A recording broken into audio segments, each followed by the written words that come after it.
Paul, I wanted to make a quick response to your video. First of all, I thought it was amazing. I really did. I particularly just want to congratulate you on laying out what I think is a very clear argument and a very clear idea and answer to the problem.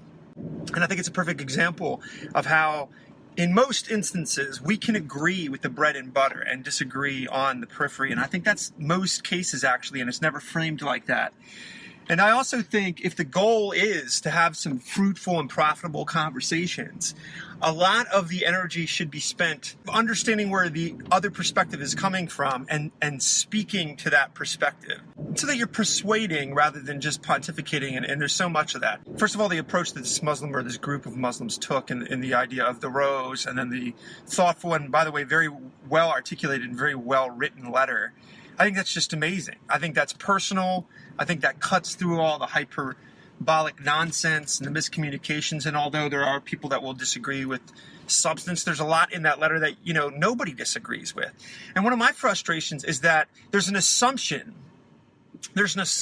that to not agree in lockstep with that means that you're somehow hospitable to the nucleus of the message. And I don't think that's true. I don't think that's true at all. The biggest differential that I think I have in my mind from, say, the argument that you laid out is where the onus is at, where the focus is at. Oftentimes, when I talk to my liberal friends, particularly about the issue of Islam and the outcropping in society that comes from that faith group, it seems to trigger within the liberal mind some sort of a knee-jerk reaction within the liberal mind. And I think I'm putting my finger on it when I say this. The liberal mind is focused on power structure, stronger, weaker, so on and so forth. That seems to always be the way they framework things or the way they see the world. So in this instance, when a terrorist attack happens, Paul, people that think more like you, people that sort of drift more that way, the first thought you're going to think, or maybe not the first thought, but a very quick thought that you're going to think is, how are the rest of the people who aren't Muslims going to start treating Muslims? In other words, things like Islamophobia,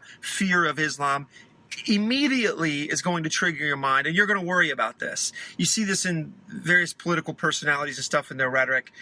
And I'll just say that this frustrates people like me because there's a baked-in assumption about this that isn't true. So the assumption is that because there's a terrorist attack in London, there's this whole host of people. I'm sure I would be included in this gaggle of people because of my politics. We're going to grab pitchforks, we're going to grab stones, and then we're going to head out for brown people to just persecute.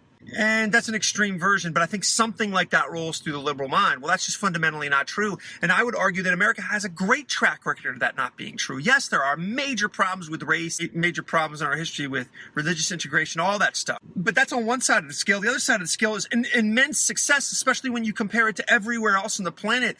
The melting pot has actually succeeded. I know that there are fringes. I know that there are examples of anything you want there to be, vice versa. But largely that's true. So the instinct that the West or the white man or the other or the predominant or the majority or however you want to phrase that, I think the liberal just thinks of that in realm of just like power and not power, or numbers and not numbers, or political influence and not political influence, or however you want to look at that. I don't think that bears out, especially when you look at the majority of instances. But it's a huge fear of the liberal mind. It's a huge trigger. They're just worried about that. Juxtapose that thinking with my thinking. When I see Islamic terror ping the media radar, and I agree wholeheartedly with you that the media is despicable, that they carry an enormous amount of division, water, and misinformation, and I don't know why at this point people of every political stripe don't literally rise up and destroy the media. That's how venomous and horrible and despicable they are. So if they happen to be your flavor of chewing gum that day, they're not going to be tomorrow because they're horrible, despicable entities of lies and perversions of the truth. But that's a rabbit trail. People of my persuasion hear Islam ping the radar and we're thinking, this is a problem with this ideology. This is a problem with these ideas. I'm always thinking ideas. That's what it is.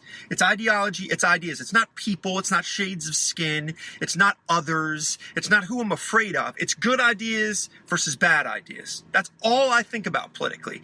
I'm very, very frustrated with the left always hoisting other things onto me. And I'm saying this so there's clarity of thinking between the two of us. I get very frustrated when I want to talk about ideas, and I feel as though the liberal is littering the highway of discussing those ideas with the shrapnel and the glass and the nails of accusation and alternative motives, which do not exist in the lion's share of instances from people who think like me. And I know that's very hard to understand for the liberal, because they are literally marinated in this thinking that we're all just racists and bigots and homophobes and xenophobes, and we don't like the other, and we just want to preserve and protect. It's not true.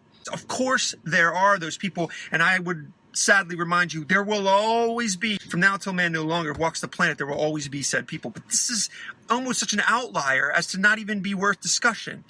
I know the liberal doesn't agree with me, but I really think that way. And so the liberal is always thinking, in my perspective, blame the powerful first. Blame America first. Blame the West first. Blame the exterior oppressive circumstances that must have caused this ugly behavior. And that's not where I put my focus, because I think that's foolhardy. I put my focus on the ideas, the center. Think of it as a cancer. It's not necessarily untrue that when the liberal points out all these symptoms of that cancer, that they're not symptoms. I'm not saying they're not symptoms. For example, Paul probably would like to put your attention on something like the economic circumstances, or, what would you think if somebody was bombing your country? Which, to be intellectually honest, it's not as though those things don't have any influence on this. Of course they do. And a thoughtful person has to recognize that these are ingredients in the pot. They're symptoms of the problem. But what a conservative like me gets frustrated about, Paul, is shouldn't we focus on the calcified cancer before we're putting Band-Aids on everything else? It's a very frustrating thing. And moreover, this is why I can't trust liberals with foreign policy, even though the GOP makes me sick too. I do think there's a hawkish nature to the GOP that's unnecessary. I do think there's a military-industrial complex. I was in the military. I've been to all these places. I've been to Israel. I've been to the Gaza Strip. I've been to Iraq. I've been to Afghanistan. I've been to Turkey. I've been to Bahrain. I've been to these places. I've walked the sand. I've talked to these people. These aren't just arbitrary thoughts. But when I have a liberal that is not able to identify the cancer, I don't want that doctor operating on the patient, right? The conservative mind is listening to this. And although I like to think myself thoughtful enough to understand what you're saying, it's like changing the window dressings in a burning house. And it's a frustration for the conservative, because if you're not recognizing there's a cancer, if you're not recognizing the house is on fire, you can't be in charge. Because even if you have interesting thoughts on the window dressing or the color of the wall or the color of the carpet, until we identify the problem, which is ideology. The problem here is the present form of Islam, or at least the popularized and politicized form of Islam, which definitely gets the most noise, which definitely gets the most action. This notion of a minority within Islam is very, very stretched at best. I would encourage everybody to check out a video by Ben Shapiro that lays out that the minority of Islam argument is a myth. It's a myth by number. It's a myth by math. Islam teaches peace. Muslims the world over aspire to live with dignity and a sense of justice. 1 billion people, you say. All these billion people don't hold any of these don't hold these pernicious beliefs? No, I wouldn't. Well, they don't. But even if you reject that, we're still talking about millions and millions of Muslims. That is a problem at the heartbeat of Islam, and that needs to be addressed. And one more thing, in order to address it, air needs to be breathed into that room. In order to address it, society, global society, needs to be able to speak openly about said problem without all of the booby traps rhetorically and the accusations that exist, and everybody knows they exist. For example, if somebody like me gets on television and we say the problem is in the present form and the present teaching and the present popularized and certainly media megaphoned example of Islam, which is generating huge traction online, generating huge action, ideologically moving the needle. If we can't address that, if we can't speak of that without being slandered into oblivion, we can't make any headway. I have seen moderate Muslims go on television. I've seen them address the actual issue with tremendous courage, I might add, because literally they could have their head removed from their shoulders, or their family exterminated. The Don Lemons of the world are like, how dare you say that? That reeks of truth. We can't have truth here on CNN. We like to blow PC hot smoke up your bungholio 24/7 here at CNN. This is what conservatives are frustrated about. I think there is a very watertight analogy to be made between the problems that plague African American culture in America and the problems that plague Islam right now. The problem is that there is huge noise, huge money, huge conversation spent about the external problems affecting Islam. There's rivers of commentary about this. They're poor. The West is evil. America has a strong military. There's carpet bombing. There's drones, all of which is applicable conversation. But one thing you're not allowed to say is the problem is at the nucleus of Islam and the way it's being pushed out to the world. Can't say it. Therefore, can't heal it, can't fix it, can't diagnose it. Christians had to go through Reformation, and we certainly didn't do that by everybody just dancing around the elephant in the room. Christianity dealt with that with flaming pulpits, rebuking all this nonsense. Read your history. That needs to happen to Islam, and it can't happen if you can't discuss the problem. The exact same thing can be said about the African American community. How much noise is out there? Black Lives Matter noise, hands up, don't shoot. Complete nonsense. Cops maybe shooting 20 people a year, which is very real, and I don't agree with any of that. In fact, I'm very, very suspect of the police. But come on, the problem is in that culture. We have a failure to understand the value of education. We have a family unit problem in that culture. 70% of the fathers are MIA.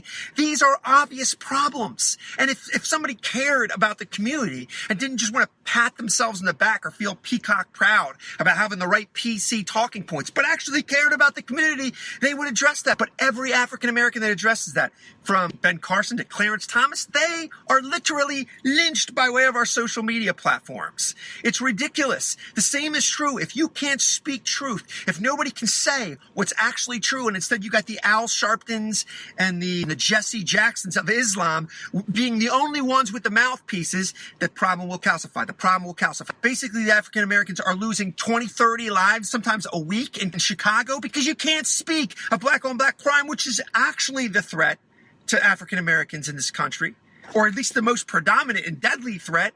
Same thing with Islam. You know who kills more Muslims than anybody? You know who tortures more Muslims than anybody? Outcropping of Islam, the politicization of Islam. Do you know what persecutes more women, more homosexuals? Islam, the outcropping of Islam. But you can't say it. You have to say it's socioeconomic. Or there's a drone that wrongfully murders an innocent. Yes, these things are horrible. They're horrible. But it's urinating in the ocean of the real problem. And most of those outskirt problems, most of those subsidiary problems would not exist if we dealt with the cancer. Paul, I loved your video. I love the fact that you opened the door to this conversation, and I hope many more jump on it. Because this right here is how you actually communicate to one another. What I'm offering you is when the conservative mind hears what you said, it's not that we disagree with the fundamentals of it. That we disagree with where you want to put the focal point, the laser pointer. And that's it. Because everything else, I think there's a lot of agreement on. Great video, Paul. Well done. Thank you for giving me the chance to respond to it. Take care.